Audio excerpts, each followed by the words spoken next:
If you want to check out the whole show, hit the link at the bottom of the screen. It's available exclusively on odds.com. Let's continue. We move on to Grizzlies, Timberwolves. And I thought I was in business. I told you, leave this shit alone. Going heads up against Wham, and Wham got the better of me. All right, this is a spot opened up. Bet365 opener, -3, -110. There's been no movement. Some of the offshores have put a plus line, like plus 100 and -105, to the -3 with Minnesota. This total is sitting at 224. There is a 223.5 on the board. Let's go. Grizzlies 5-6, 4-1 on the road. Timberwolves 3-8, 2-4 at home. Target center, Minneapolis, Minnesota. Grizzlies 20th in pace at 100.32 possessions a game. Wolves 9th, 102.17. Memphis has won 3 straight, coming off a 118-107 win at Minnesota on Wednesday. They outscored Minnesota 38-17 in the fourth quarter. Jonas Valanciunas, whom I love, went for 24 points and 16 boards. Brandon Clark, I like this team, so I like the players on this team. 19 points, 9 rebounds, except for Grayson Allen. I don't like him, but he got 20 points off the bench and looked good. Gotta love him. They've handled the loss of Ja very well, and he's questionable to return to the lineup tonight. So if they announce that Ja is back in the lineup, I may back the Timberwolves once again. I may back the Timberwolves regardless, but I don't want to take the Timberwolves at -3 when they could announce Ja is back, and I could get them at almost even money. Timberwolves have lost 8 of 9. They were seemingly in control of that Grizzlies game until everything fell apart in the fourth quarter. Cat goes for 25-14. D'Angelo for 25 and 8. Malik Beasley went for 28.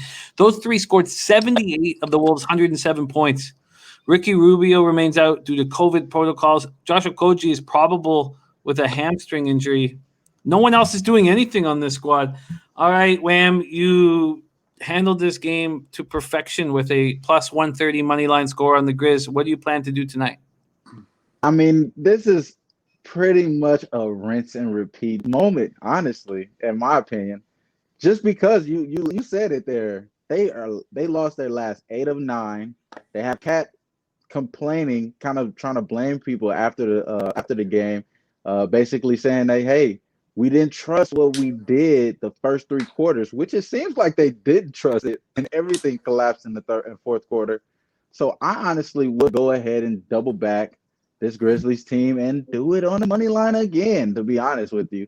The only reason why I feel like this is a little bit more of a strong play, just because the Grizzlies have been playing pretty well as of late. They won their last 3 games. And this is without Morant. And they have been getting pretty good players and been switching up the rotation. I've been finding as far as Xavier Tillman. I brought him up last time. He did have a career high in that game that we had talked about. He's stroking him, and he's looking like one of those problems down low. It looks like they still have an issue down low with this Minnesota team. So I do like Nazir Reed. He does play pretty tough. He makes threes, man. This young kid makes threes. I think they're not using D'Lo all the way right, or D'Lo is not playing all the way right. I don't like D'Lo's game in this situation. It seems like Golden State finessed them, y'all. Seems like Golden State finessed them, especially the way Wiggins is all of a sudden starting to play pretty well. So I honestly would kind of fade this Timberwolves team, bro. And I think this is fade material. They may be on the downslide. And I'm not saying that Cat, has been having a bad 12 months, but maybe just continue to go downhill. And I don't want that to happen, you know what I mean? But that's the only way I see this team going is downhill, unless they make a decision, switch it up a little bit. I know Malik Beasley's been balling. He's going to come back down to earth soon. I was actually anticipating the last game. He didn't, kept balling. But I believe I think it's a good spot for Memphis here. There's plus 125 at BetMGM. It goes all the way down to plus 106 at DraftKings. Is that something you want to pull the trigger on plus 125? Pull that trigger, bro. It's already in my pocket, bro. It's already in my pocket. So might as well just go ahead and jump on that. It's in my pocket. Wham moves on the Grizz at plus 125. Wham, we're getting some scratchiness with your audio. I don't know if you can fool with it. I'm going to pull you out for a second and see if you can fool with it, and then I'll bring you right back for Bulls Thunder. All right, Dutch boy, fresh. Here we go. Wham has made the move for the Grizzlies money line. What do you think of that spot? And is there anything you want to attack here? Yeah, I can't lie. Hopefully he gets that audio fixed quick, because I'm gonna pass this one, Jimmy. Like, if you holding something like the best you can buy, get this one out of here. I have nothing on it. Oh no, bum fight, and he wants no part of it. Well, I tell you what, I love fading. I mean, it's just not the old idea, but I love fading a team when they get their star player back. Yeah, and especially when they're running nice, it's a perfect thing to do. So if I'm able to, if Ja comes back, this line swings drastically, then I will make a move on Minnesota. And this is an angry group. I'll have to go over exactly what Kat said. And I'll have to get a better idea of exactly what Kat said, because if he whined like a little bitch, that's one thing. But if he demands accountability, that's another. Right. No, I like Kat, but I don't like either one of these teams, to be honest with you. I don't like either one of the coaches.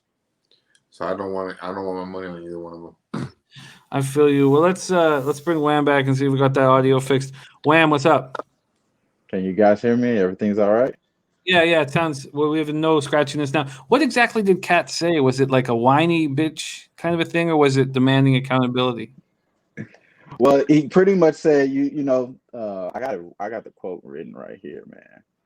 You don't give these teams that kind of life. So you don't give these teams that kind of life. And honestly, when I hear guys say stuff like that, we had that conversation before, guys, that these guys that's ranked higher than these other guys throughout their careers, high school, college, these guys are already looking at these young kids that they aren't really made it enough. And I think they walk around with chicken. So it made me feel some type of way when he heard this. But you don't give up that type of stuff to these type of guys, especially when they're missing two of their star players. So he said they're already shorthanded. We shouldn't have let these guys do that. As far as the fourth quarter meltdown, he did kind of elaborate based off of them not trusting the game plan on defense and missing assignments and just falling for pump fakes. They're falling for all type of pump fakes. You know exactly what Kyle Anderson is trying to do.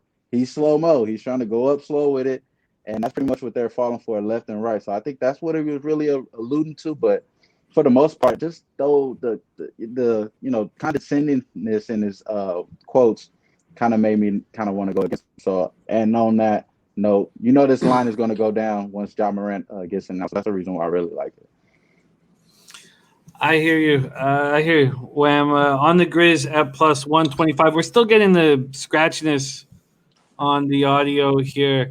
And I want you so bad here capping these games with us, but it doesn't sound good.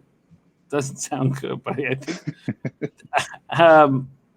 let's just do a quick why don't you give us that quote one more time from Kat? Let's hear your audio.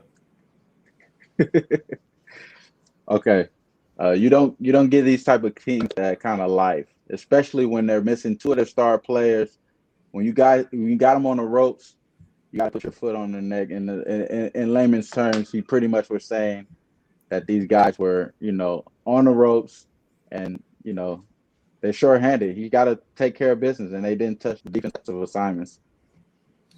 It doesn't sound like a whiny bitch thing to say.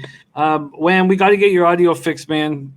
So let's we're gonna let you go, and I hate doing it, but it's bro, it's too scratchy right now. So Dutch Boy Fresh and I are gonna take it from here. But I love you, buddy. We'll catch you soon. Wham, if you're gonna make some moves on the rest of the card, just send it to me in a message and I'll pop it out. All right, Dutchy, it's you and I to finish off this bad boy.